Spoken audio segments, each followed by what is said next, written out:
I have a lot of memories. I don't really have a favorite one, but I like having like pillow fights and stuff. Those are fun. Title: The Untold Story of Bigi Jackson, Michael Jackson's quietest son. Hook. On February 21st, 2002, a baby boy entered the world in complete secrecy. The public didn't know who his mother was. Most of Michael Jackson's own circle knew almost nothing about the pregnancy. For a few short months, that child lived entirely out of the spotlight. Then everything changed. At just 9 months old, he became one of the most famous babies on earth when Michael Jackson stepped onto a hotel balcony in Berlin and briefly held him over the railing. High above a crowd of screaming fans, the image shocked the world. Headlines exploded. Critics attacked Michael. And overnight, the little boy hidden from the world became a global story. That child was Prince Michael Jackson, too. The world would know him by a different name, Blanket. Years later, he would reject that name, disappear from public life, and quietly become the most private member of the Jackson family. This is the story of Bigi Jackson, a story about loss, loneliness, resilience, and a young man determined to build an identity beyond one of the most famous last names in history. From the beginning, Bigi's life was different. Unlike Prince and Paris, who were born during Michael Jackson's marriage to Debbie Rowe, Bigi arrived through a surrogate whose identity has never been publicly revealed. Michael worked hard to keep the pregnancy hidden. He wanted this child protected from the attention that had followed him his entire life. For a brief moment, it seemed possible. Then came Berlin. Standing on the balcony of the Hotel Adlon in November 2002, Michael greeted thousands of fans gathered below. In a moment he later admitted was a terrible mistake, he lifted his infant son over the railing. The reaction was immediate. News channels around the world replayed the footage. Many people questioned Michael's judgment. Others worried about the baby's safety. Michael later apologized publicly, insisting he would never intentionally put his children in danger. But the damage was done. The boy whose life began in secrecy had become a worldwide headline before his first birthday. Inside Neverland Ranch, however, life looked very different. To the outside world, Neverland was a symbol of Michael Jackson's wealth and eccentricity. To Bigi, it was simply home. The ranch felt like a private kingdom. A train circled the property. A carousel spun beside the gardens. Animals wandered through private enclosures. Movie nights filled the theater. Every corner reflected Michael's attempt to create the childhood he felt he never had. But there was another side to Neverland. The children rarely interacted with ordinary kids. They were homeschooled, protected by security, shielded from public attention. Michael wanted them safe. Yet safety sometimes came at the cost of normality. Even in a place filled with wonder, loneliness existed. And for the youngest child, that loneliness often felt strongest. Family members later described Bigi as thoughtful and quiet, more of an observer than a performer. While his siblings often took center stage, he preferred staying in the background. Nothing shaped Bigi's life more than June 25, 2009. He was only 7 years old. That morning began like any other. By the afternoon, Michael Jackson was gone. The children suddenly found themselves at the center of global attention during one of the most painful moments imaginable. Millions watched the memorial service, but cameras could never capture what those children experienced privately. For Bigi, the loss was devastating. Family members later suggested he struggled deeply with grief. Unlike Prince and Paris, who gradually became more comfortable speaking publicly, Bigi retreated inward. The boy who had already spent much of his childhood hidden from the world became even quieter, and that silence would define much of the next decade. As he grew older, another challenge emerged. His nickname, what Michael intended as a symbol of protection, became a source of ridicule. Other children mocked the name Blanket. The teasing followed him for years. For a boy already dealing with grief and public attention, it became another burden. Eventually, he made a decision. He would no longer use the nickname. Instead, He chose a new identity. Bigi. It wasn't a legal battle. It wasn't a public announcement. It was simply a teenager deciding who he wanted to be. The change marked an important turning point. For the first time, he began defining himself on his own terms rather than through a story created by other people. Most celebrity children eventually embrace attention. Bigi did the opposite. He disappeared from it. No social media. Very few interviews. Almost no public appearances. While the public remained fascinated by Michael Jackson's children, Bigi focused on building a life away from cameras. His closest relationship became his brother Prince. Together, they bonded over movies, storytelling, and science fiction. Film became an escape, a passion, and eventually a career path. In 2019, Bigi appeared alongside Prince and Cousin Taj on a YouTube film review project. Fans immediately noticed something surprising. He was thoughtful, funny, articulate, not the shy little boy the public remembered.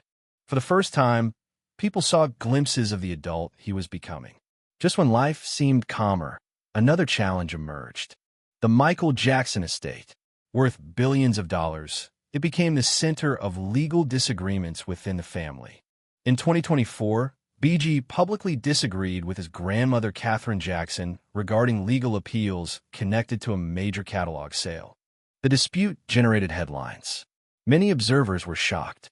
After all, Catherine had helped raise him after Michael's death. Yet the situation revealed something important. Bigi was no longer a child. He was making decisions independently, not based on emotion, but based on what he believed was best for the future. Even during conflict, he remained largely silent in public. That restraint became one of his defining characteristics. Today, Bigi Jackson is no longer the baby on the balcony. He's no longer the child at the memorial service. And he's no longer the teenager trying to escape a nickname. At 24 years old, he has built a life around creativity, privacy, and family. He continues pursuing filmmaking. He supports causes he believes in. He appears publicly only when he chooses.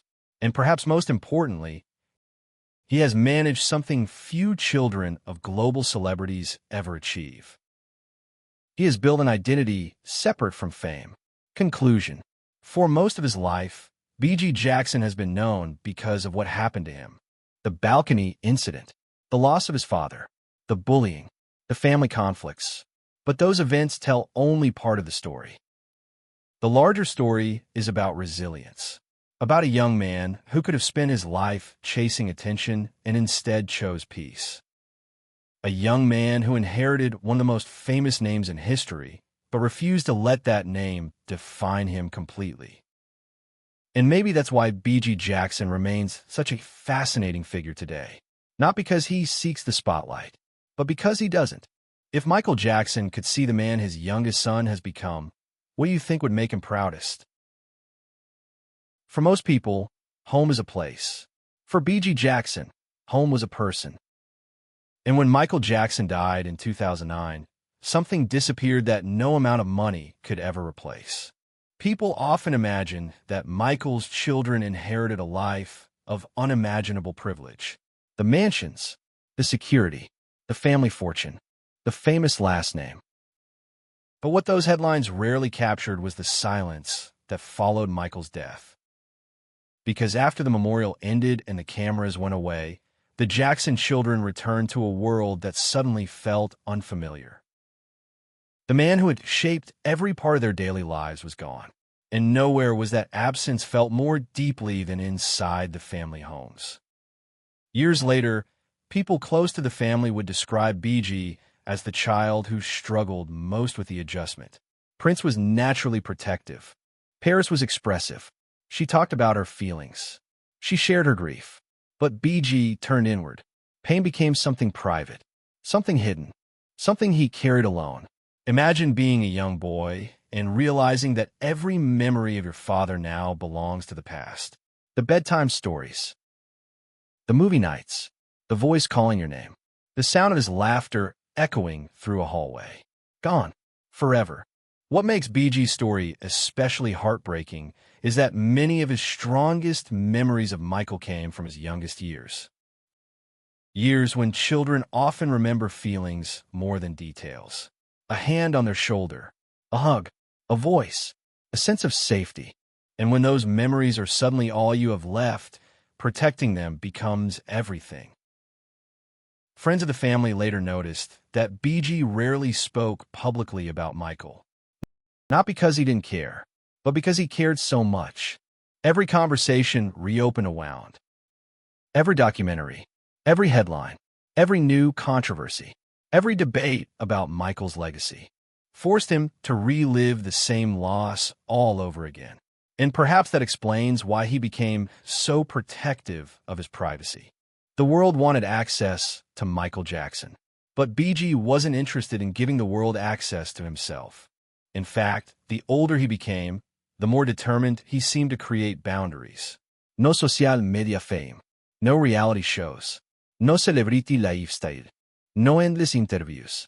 While many children of famous stars spend years trying to step out of their parents' shadow, Bigi chose something entirely different. He stepped away from the spotlight itself. And maybe that was the most surprising decision of all. Because if anyone had a reason to chase attention, it was him. His father was one of the most famous human beings who ever lived. Yet Bigi seemed to understand something most celebrities spend their entire lives learning.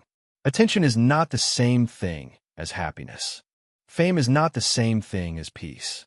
And the older he got, the more peace seemed to matter. By his late teens, those closest to him noticed a change. The grief never disappeared, but it began transforming into something else. Purpose. The same child who once escaped into movies to avoid the outside world started becoming fascinated by how those movies were actually made. Directors, screenwriting, camera work, editing, storytelling. For the first time, he wasn't simply watching stories. He wanted to create them. And in a strange way, that passion connected him back to Michael. Because Michael Jackson had always been more than a singer.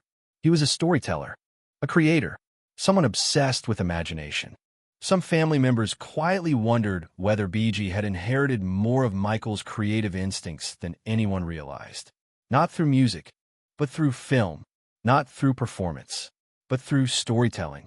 And as adulthood approached, something remarkable happened. The boy who had spent years hiding from public attention slowly began building a future of his own. Not as Michael Jackson's son, but as Bigi Jackson. For perhaps the first time in his life, that was enough.